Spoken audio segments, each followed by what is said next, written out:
Today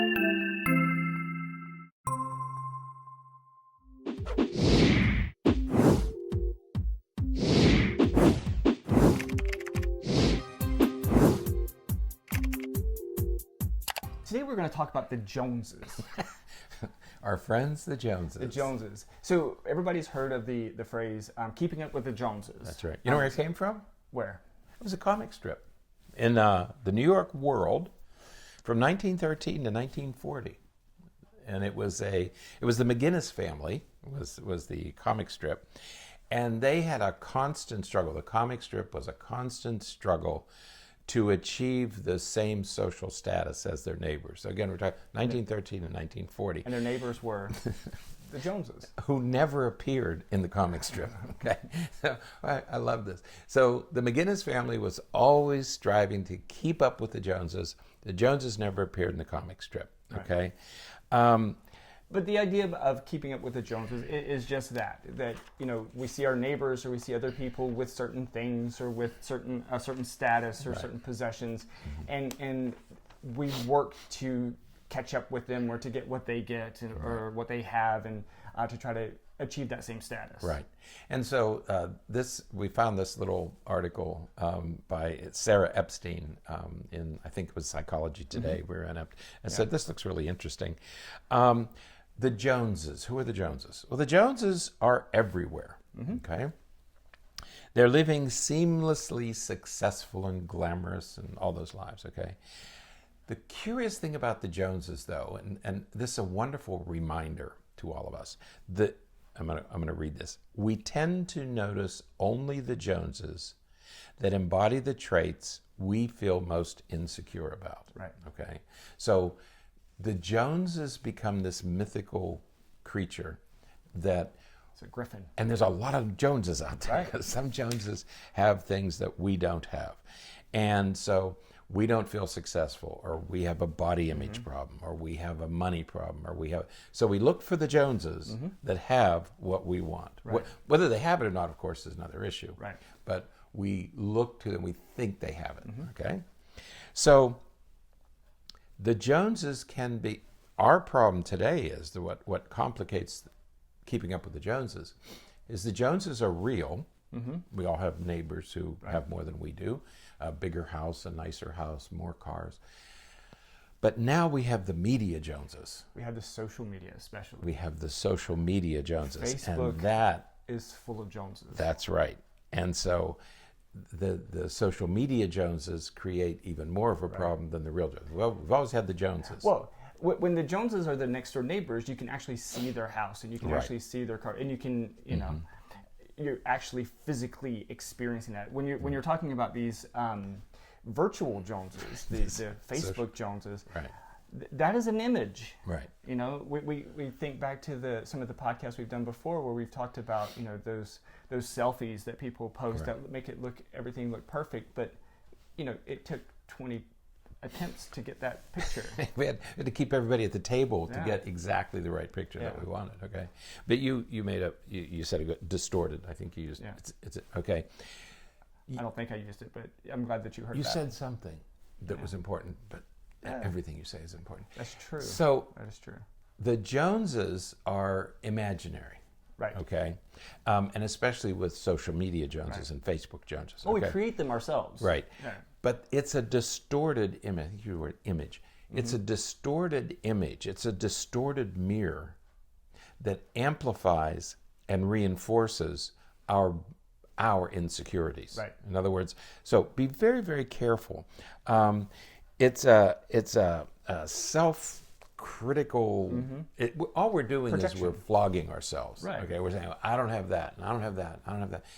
So the Joneses, these people you think have or are or can be something you're not, it is a distorted mirror of your own insecurity. So the Joneses are of our own making. Right. Okay, number one. All right. So the distorted... That's the first big point. That's right. That's right. So she calls it the tool of the masochist. We are masochists, and we're using the Joneses as a tool to punish ourselves. Right. Okay, that's what this is all about. Okay, so then she's okay. What can we do about it? Okay, first thing she says, and this might be hard, but it's also very simple. Make the Joneses human. Right. Okay. Nobody's perfect. Right. You know, you look at these. Oh, but they're having lunch in Paris, and it's Wednesday. You know, and they're going to come back tomorrow. How do they? You know. Yeah. So number one, nobody's perfect. And we all know that. So we look at the Joneses and we think, well, that's perfect. They have a perfect dog and perfect house and perfect joy. No, nobody's perfect. Number two, everybody has struggles. Our Jewish, I think the word is Zores, Tzores. Sarah Epstein comes from a Jewish family, and her father used to say, but honey, everybody has Zores, struggles. Everybody has struggles, okay? Yeah. Might look good on the surface. Right. Peel back that first layer, and everybody has struggles, okay?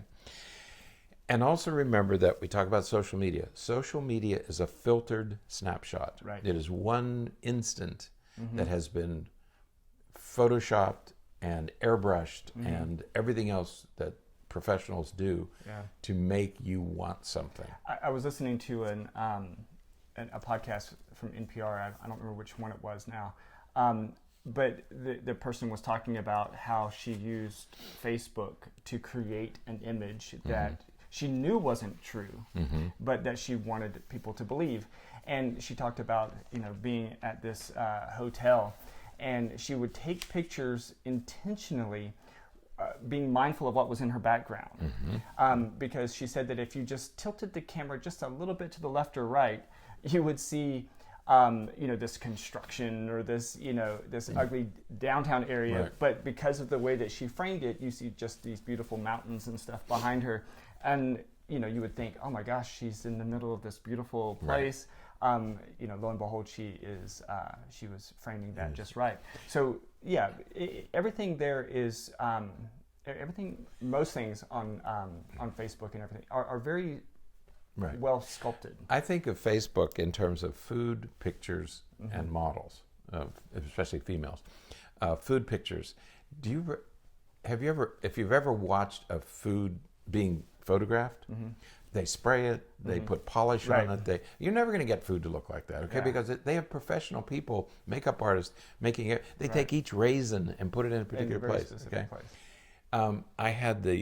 We had friends one time. I think I worked with her or something. She was a model. She was I think her legs or her hands, I can't remember.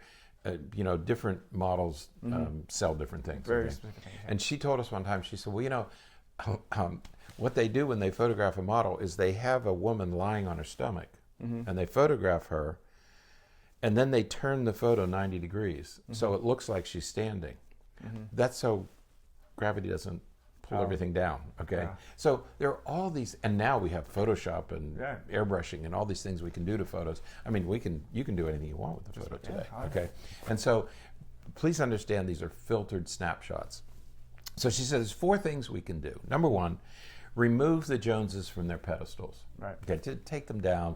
You know they're not real. Number 2, interrupt your pattern of all or nothing thinking. Right. Nothing. You know, we don't live in that kind of black and white world. There are nuances. Okay, Right. so keep in mind that everything is. There is so much in between all or nothing. Right.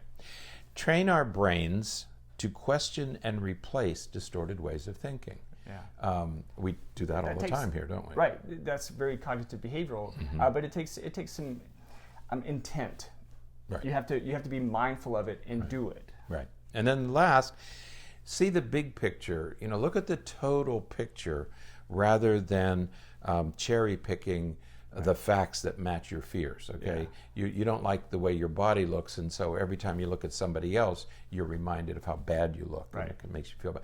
Okay, but don't just focus on that single issue. Right. Okay. And that's what we do when we look at the Joneses. Right. Yeah. We may look at and see how nice their house is. But, Right. You know, they're kind of jerks. Right. So it's like, or you think that you think that their children are perfect. There's no such thing as perfect. Right. There's Everybody struggles with their Yeah. children.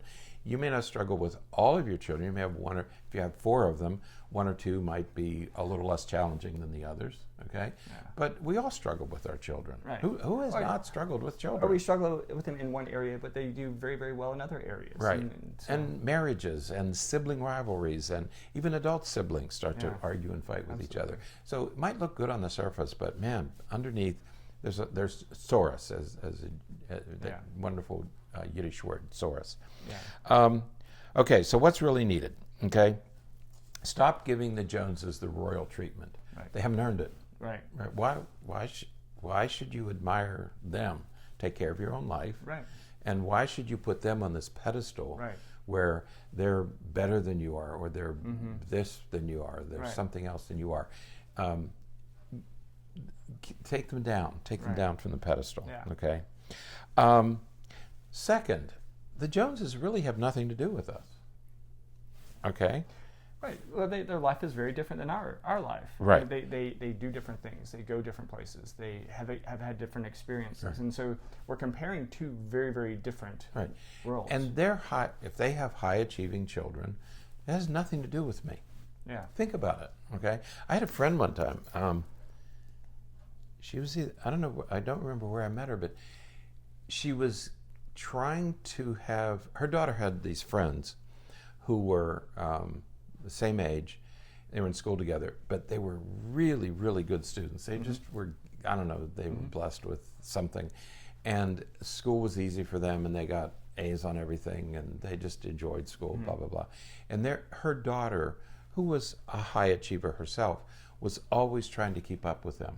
But it was a little bit, she couldn't quite catch them. Right. And they spent hours and hours and hours doing extra work so that her daughter could try to keep up with them.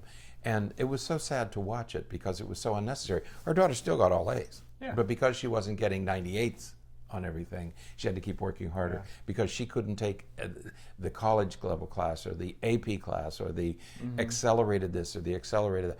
But those children had nothing to do with her daughter. Her Right. daughter was doing completely fine just as she was. Absolutely. But they kept pushing and pushing and pushing because they had this distorted image of these perfect children. Right. And remember, if you're trying to match someone else, then you're not being you. That's you're, right. You're trying to be them. That's right. And here's to me, one of the most cogent, most important points of this thing, the one that moved me the most was their achievements does not make us less. Right. Okay? It does not leave us with less. There is no zero-sum game. It is not right. Right? Absolutely. They can have all they want, but I can have all I want too. Right. Okay? So their achievement doesn't leave me with less. It's wish, the title of this article is Wish the Joneses Well. Okay? Right. Please, Joneses, be happy, be Right. high achievers, be successful. I want that for you. I want that for everybody. But you having that doesn't leave me with less. Right. Okay. Yeah. I think that's an important point to make. Absolutely. Okay. Yeah. And I think that the idea that it's not a zero-sum game is critical. Right. Yeah. There's enough room for everybody. Right. Okay. Absolutely. There's enough room for everybody in the boat. We can all be successful in different ways. That's right. And then the comparison doesn't serve me. It doesn't do anything for me. Right. If anything, it damages me. It makes me less than what I really am. Right. Because I'm comparing myself to some Right. arbitrary, mythical. We like to think that it provides us motivation, but it doesn't typically provide us motivation. What Right. it typically does is it puts us down Right. and makes us feel less than. Right. So what we want to do is we want to stop judging and especially envying the success of others, and we can rejoice in what they have, and instead we can focus on what we need to do to accomplish what Right. we want with ourselves and our family. Right, Okay. yeah. So focus on what you're doing. There's enough room for everybody. Right. And we want everybody to do well. Okay? Absolutely. So Set wish goals the for yourself. Right. Wish the Joneses well, but work hard on what you have to do. Absolutely. Okay. So So forget about the Joneses. No, wish the Joneses well. be nice to them. I'm glad they can have lunch in Paris and dinner in Stockholm. That's one. I wish everybody would have that. Yeah. But remember, we all have struggles. We don't know what else is going on with the Joneses. That's right. I always used to say that people have young children, all young children are brilliant, right? Little kids learn. Yeah. Preschoolers learn things very quickly. Yeah. Okay. And they get through elementary school and everybody's a superstar, and they get through middle school. And I would say to them, come back and tell me about those kids when they're 25. Mm-hmm. Right. It's not about elementary school. It's not about middle school. It's a long process, 25, 30 years. Yeah. Tell me how they're doing when they're 25 and 35 and 45. Mm-hmm. Okay, it's a long journey, and so don't get too excited about what happens before kindergarten or in elementary school. It's a long journey, and we all have our struggles. Yeah, we need different skills along the way. Right. So, all right. Well, that is it for today. Until next time, stay happy, stay healthy, and forget to be afraid.